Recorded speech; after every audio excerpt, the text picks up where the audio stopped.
सिंध जे तारीख़ी शहर नौशहर फिरोज़ मां तव्हां सभिनी दोस्तनि जी ख़िदमत में कुझु शयूं मां हींअर पेश करे रहियो आहियां ऐं इंशाअल्लाह अॻिते बि तव्हांजी ख़िदमत में ॾाढियूं आसान ऐं तव्हांजे बहितरी लाइ काफ़ी सारियूं कोशिशूं ऐं कावशूं जेके आहिनि उहे पेश कंदो रहंदुसि इंशाअल्लाह। हिकमत उहो शोबो आहे, तव्हां सभिनी तक़रीबन मुस्लमाननि खे इन शइ जी ख़बर आहे त असांजा कमो पेश 1.25 लख नबी आहिनि। सभिनि जा क़ुर मजीद में नाला न आहिनि, पर हिकु हकीम लुकमान हकीम जे नाले सां अल्लाह ताला क़ुर मजीद में मुकमिल सूरत नाज़िल फरमाई आहे। इन्हीअ मां मालूम थिए थो त हिकमत अल्लाह ताला जी नेमत ऐं अता ऐं इंसान ज़ात जे रहबरी ऐं शिफ़ा जे लाइ वॾे में वॾो ज़रियो आहे। अॼु असां तव्हांजे ख़िदमत में हिकु नंढे में नंढो तोहफ़ो पेश कंदासीं।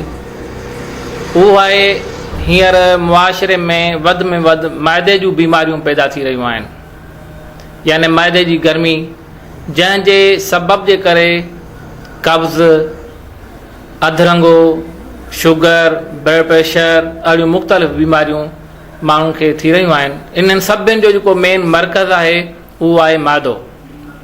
उन जे लाइ सफ़ा सिंपल ऐं आसान नुस्ख़ो तव्हां दोस्तनि जे साम्हूं असां पेश कंदासीं।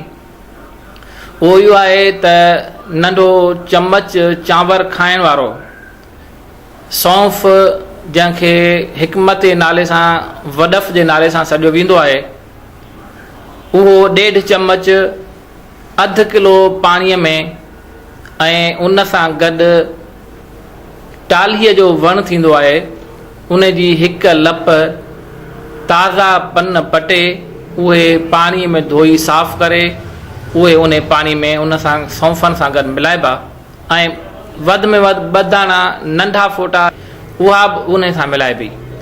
इहे शाम जे टाइम में जेकर मिटीअ जे ठिक जी ठहियल दखी मिली वञे उन में विझी पुसाए रखिजे ऐं सुबुह जो उन खे छाणे करे पी छॾिजे।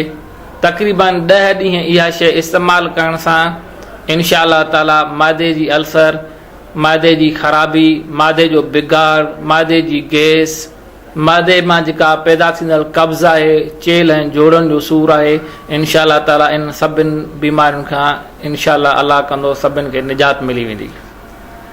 ऐं उन सां गॾु तव्हांखे इहो ॿुधाईंदा हलूं त हे असांजा मोहसिन महिरबान जन ही चैनल सिंध टैलेंट टीवी जे नाले सां शुरू कयो आहे।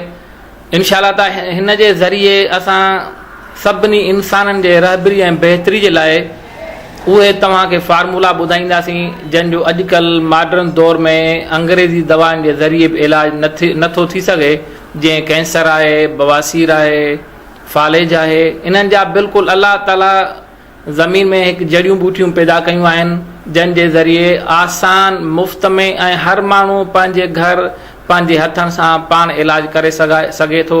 शिफ़ा रब ॾींदो। इंशाअल्लाह असांजी इहा कोशिशि हूंदी त तव्हांखे उहे शयूं आसानी सां पहुचायूं ऐं तव्हां पाण इहा कोशिशि करे इन सिंध टैलेंट टीवी जे ज़रिए इहा ॼाण हासिलु करे तव्हां पंहिंजो इलाजु पाण करे सघंदो। असां सिर्फ़ु तव्हांजे दुआ जा मोहताज ई आहियूं। असां तव्हांखे इलाजु फ्री में ॿुधाईंदासीं ऐं तव्हां असांखे दुआ कंदो, अल्लाह कंदो त इंशाअल्लाह ताला तव्हांजे लाइ बहितरी ऐं भलाई थी वेंदी ऐं असांजे लाइ बि इंशाअल्लाह भलाई थी वेंदी।